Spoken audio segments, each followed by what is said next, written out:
Pagi anak-anak, gimana kabarnya kalian hari ini? Oh iya, untuk yang tugas yang lalu Bapak periksa hasilnya bagus-bagus ya.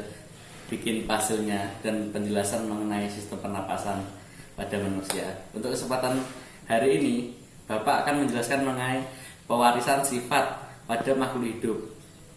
Dan Bapak akan memfokuskan pada persilangan monohibrid atau juga disebut hukum satu Mendel. Apakah kalian pernah mengamati teman-teman kalian yang misalkan teman-teman kalian memiliki ciri-ciri rambutnya ada yang lurus, ada yang keriting, terus warna kulit yang gelap, terus ada lagi contohnya postur tubuh yang tinggi, ada yang rendah, terus bentuk wajah yang bundar atau lainnya, nah seperti itu. Pernah nggak sih kalian bertanya-tanya dari mana asal perbedaan-perbedaan tersebut?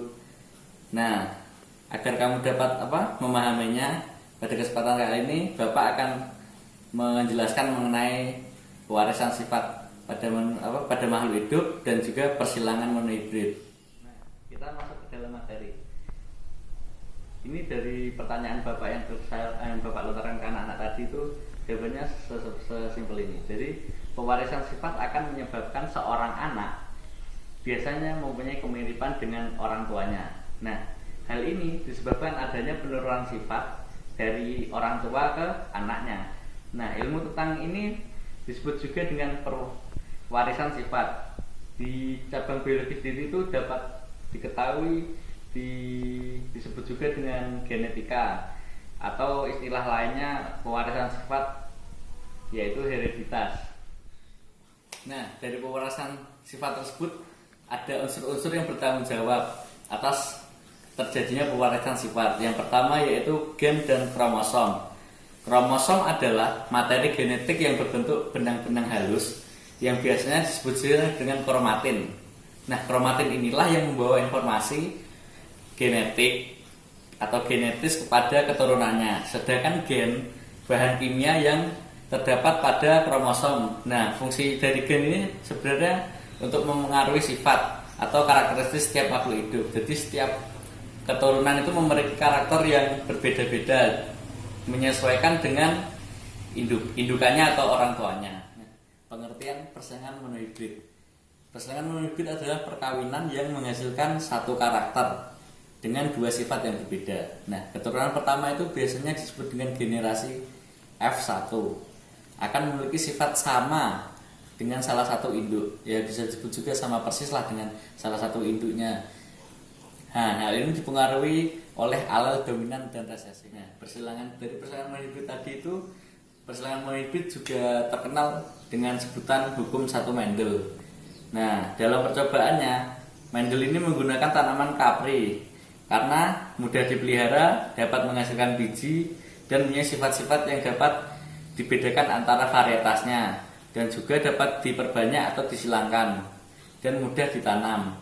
Nah, untuk selanjutnya kan tadi sudah dijelaskan bahwa pada persilangan monohibrid itu ada dominan dan intermediate. Nah, untuk persilangan monohibrid dominan ini merupakan persilangan antara dua individu yang sejenis dan memperhatikan satu sifat beda dengan gen-gen yang dominan tentunya.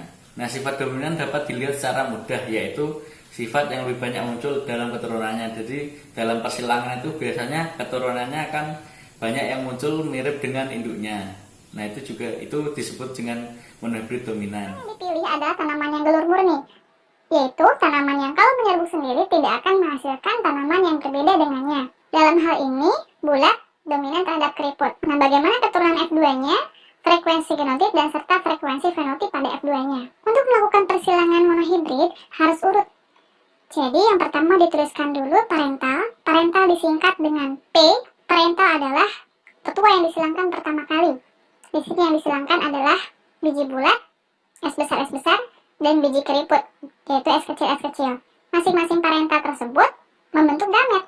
Nah, kemudian dituliskan gametnya. Gamet disingkat dengan huruf G. S besar membentuk gamet S besar. S kecil membentuk gamet S kecil. Sehingga dihasilkan generasi F1 yang merupakan hasil penggabungan kedua gamet tersebut. Hasil dari penggabungan gamet ini menghasilkan keturunan S besar S kecil 100% dengan fenotip biji bulat. Ketika generasi F1 dibiarkan menyerbuk sendiri, S besar S kecil disilangkan dengan S besar S kecil, masing-masing akan membentuk gamet S besar dan S kecil. Selanjutnya, dari kombinasi gamet-gamet tersebut diperoleh individu-individu generasi F2 dengan genotip S besar S besar, S besar S kecil, S besar S kecil, dan S kecil S kecil. Sehingga dari persilangan monohibrid ini akan dihasilkan nisbah atau perbandingan genotip S besar berbanding S besar S kecil berbanding S kecil 1 berbanding 2 berbanding 1. Kemudian perbandingan fenotip dikarenakan untuk S besar dan S besar S kecil menghasilkan fenotip biji bulat, sedangkan S kecil menghasilkan fenotip biji keriput, sehingga akan dihasilkan perbandingan fenotip bulat berbanding keriput, yaitu 3 berbanding 1. Contoh persilangan monohibrid dominan. Nah, untuk sekarang itu persilangan monohibrid intermediate. Nah, persilangan ini adalah persilangan antara dua individu yang sejenis, tapi hanya memperhatikan satu sifat beda dengan gen-gen intermediate lainnya. Nah, dapat dilihat contoh persilangan pada monohibrid intermediate ini seperti video yang akan saya atau intermediate, yang mana menghasilkan sifat antara. Berbeda seperti persilangan monohibrid yang biasanya. Misalnya disilangkan bunga yang berwarna merah dengan yang berwarna putih, merah intermediate terhadap putih. Tentukan frekuensi genotip dan fenotip pada F2. Nah, untuk menjawab persoalan yang seperti ini, maka langkah-langkahnya masih tetap sama seperti persilangan pada monohibrid. Dituliskan kembali generasi parentalnya, disingkat dengan huruf P. Generasi parental M besar untuk warna merah, M kecil untuk warna putih. Mawar merah dan mawar putih masing-masing akan membentuk gamet M besar membentuk gamet M besar saja. Untuk yang warna putih membentuk gamet M kecil saja. Sehingga akan dihasilkan generasi F1 hasil dari penggabungan gamet tersebut, yaitu M besar M kecil, memunculkan fenotip yang berlainan, yaitu fenotip sifat antara merah muda. Semuanya 100%.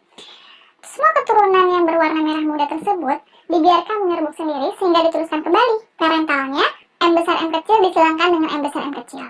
Bunga yang berwarna merah muda ini masing-masing akan membentuk gamet.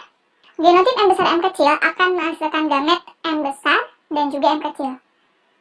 Sehingga dari hasil penggabungan gamet-gamet tersebut dihasilkan keturunan F2 sebagai berikut. M besar dengan M besar dihasilkan M besar M besar. M besar dengan M kecil dihasilkan M besar M kecil. M besar dengan M kecil dihasilkan M besar M kecil. Di sini hati-hati, jangan M kecil M besar, itu salah. Jadi tetap untuk yang huruf besar harus ada di depan, sehingga M besar M kecil. Dan yang terakhir dihasilkan M kecil M kecil. M besar untuk sifat warna merah, M besar M kecil untuk sifat warna merah muda, M kecil untuk sifat warna putih. Sehingga dari hasil persilangan intermediate ini dihasilkan perbandingan atau nisbah genotip M besar berbanding M besar M kecil berbanding M kecil 1 berbanding 2 berbanding 1. Nah, untuk persilangan intermediate menghasilkan nisbah fenotip yang sama dengan perbandingan nisbah genotip. Dihasilkan perbandingan fenotip merah berbanding merah muda berbanding putih, yaitu 1 berbanding 2 berbanding 1. Tapi dengan catatan, hal ini berlaku untuk persilangan galur murni saja. Nah, berdasarkan hasil percobaan yang tadi Bapak tampilkan itu Mendel dan fakta-fakta yang ada, maka muncullah buku Mendel 1. Maka Mendel dikenal sebagai bapak genetika. Nah, hukum ini berbunyi pada peristiwa pembentukan gamet, gen yang merupakan pasangannya memisah secara bebas. Atau kata lain, setiap sel gamet akan memperoleh satu gen dari pasangannya tersebut. Itu tadi materi mengenai pewarisan sifat pada makhluk hidup yang Bapak fokuskan tentang persilangan monohibrid ya. Nah, setelah ini nanti Bapak akan memberikan sedikit LKS untuk kalian kerjakan di rumah sebagai nilai tugas kalian. Bisa di-download di bawah ini, nanti bisa kirim email ke Bapak. Nah, terima kasih dan sekian. Selamat pagi.